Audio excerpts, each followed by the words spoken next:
What happens when a Supreme Court justice tries to silence a fiery Congresswoman, only to have the moment completely backfire? That's exactly what unfolded when Representative Jasmine Crockett, known for her sharp tongue and fearless confrontations, went head-to-head with Justice Samuel Alito, a man who has spent decades cloaked in the power of the nation's highest court.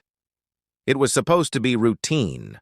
Alito, confident and untouchable, believed his status alone would be enough to dismiss Crockett's questioning. But instead, what played out was a political legal drama so intense, so shocking, that it left even his defenders stunned. Because in a single razor-sharp line, Crockett flipped the script.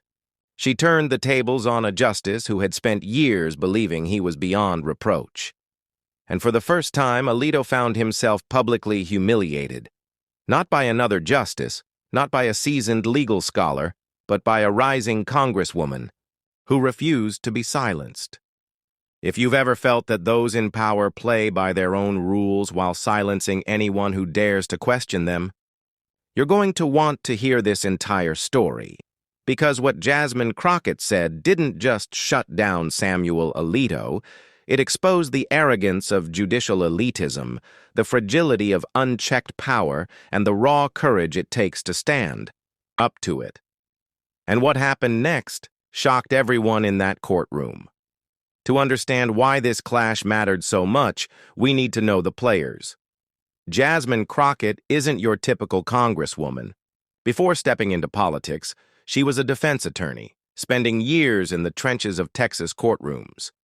She fought for clients who had little money, little power, and no voice against a system often stacked against them. That experience shaped her political style, direct, unfiltered, and unapologetically confrontational. When Crockett entered Congress, she quickly gained a reputation. She wasn't content to quietly take her seat on committees. Instead, she became a leading voice against corruption, hypocrisy, and abuse of authority. She embodied something that terrified establishment figures, the combination of legal training and political boldness. On the other side stood Justice Samuel Alito. Appointed to the Supreme Court in 2006, Alito carved out a legacy as one of its most conservative voices. His decisions consistently favored powerful institutions over individuals, corporations over workers, and entrenched systems over reform. He carried himself as though above scrutiny, a man who wore the robe not just as a uniform of justice, but as armor against accountability. But in recent years, Alito has been at the center of swirling controversies, questions about his impartiality, allegations of political entanglements, and his open disdain for critics.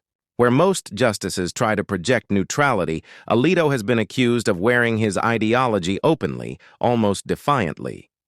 So, when these two figures, Crockett, the rising populist fighter, and Alito, the entrenched judicial elite, finally collided, it was bound to be explosive. And the setting made it even more dramatic. This wasn't a private chamber. This wasn't behind closed doors. This was in open court, with cameras rolling, witnesses watching, and history quietly holding its breath. On paper, Alito should have had every advantage: decades of judicial experience, the authority of the Supreme Court, a demeanor that demanded respect. But Crockett had something more dangerous: the courage to call out hypocrisy and the skill to do it with surgical precision. The tension began subtly.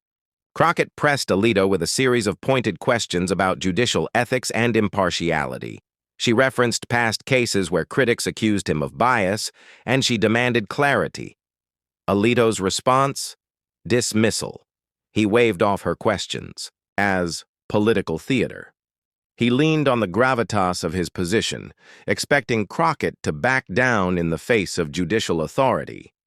But Crockett didn't flinch. Instead, she leaned in.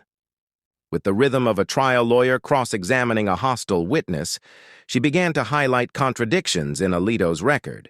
She cited his own words from past opinions, times when Alito claimed to defend principles of neutrality, only to later abandon them in cases that benefited the powerful. Each quote was like a stone placed carefully on the scale, tilting the balance of credibility against him. The more she pressed, the more defensive Alito became. His answers grew clipped, his tone sharp. What he thought would be a routine exercise of authority was turning into something dangerous, a public unraveling. And then, the moment of escalation arrived. Alito tried to cut her off. His voice rose. He leaned forward, insisting that her line of questioning was inappropriate and that she was out of order. It was the classic move of the powerful: shut down the challenger, use authority as a weapon. In that moment, many watching thought Crockett would be forced to yield. But they underestimated her. Because instead of backing down, Jasmine Crockett prepared her counterstrike. Silence hung in the courtroom as Alito snapped, "Congresswoman, you will not lecture the Supreme Court." And then, Crockett delivered the line. With her voice steady, clear, and cutting through the room like a blade, she replied, "Justice Alito, the robe you wear doesn't make you immune to the truth." The room froze. It was the kind of line that doesn't just sting, it lingers, echoing with a power greater than the gavel. In one sentence, Crockett had stripped Alito of the shield he relied on for decades, the illusion of untouchable authority. Witnesses described the moment as surreal. For a heartbeat, Alito had no comeback. His face flushed, his lips tightened. He looked less like the towering justice of the Supreme Court and more like a man caught red-handed in his own contradictions. Crockett didn't stop there. She followed, up reminding the court and the public that accountability is not an attack. It is the essence of democracy. At that point, the confrontation was no longer just about one congresswoman and one justice. It became symbolic. A representative of the people had stood her ground against the judiciary's most insulated figure, and won. The cameras caught every second.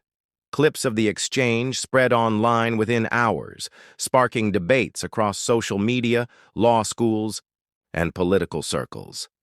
And the irony? In trying to silence Jasmine Crockett, Samuel Alito had amplified her voice louder than ever. His attempt to dismiss her turned into the very reason millions would now hear her words. The Crockett-Alito showdown wasn't just a fiery exchange. It was a reminder of something deeper. Power is never beyond accountability. For years, the Supreme Court has existed in a space few dare to challenge. But Jasmine Crockett reminded the nation that even the highest robes in the land cannot erase contradictions, cannot silence truth, and cannot hide from the courage of one voice willing to speak up. If you've ever felt that the system is rigged to favor the powerful, this moment was proof that resistance is possible. It doesn't take a gavel. It doesn't take decades of prestige. It takes conviction, skill, and the willingness to confront arrogance with truth. In that sense, Crockett's victory wasn't just over Alito.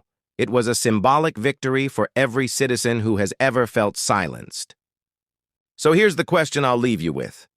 If Jasmine Crockett can shut down a Supreme Court justice, what does that say about the power of speaking truth, even when the odds are stacked against you? If you believe no one, not even the highest judge in the land, should be above accountability, hit that like button.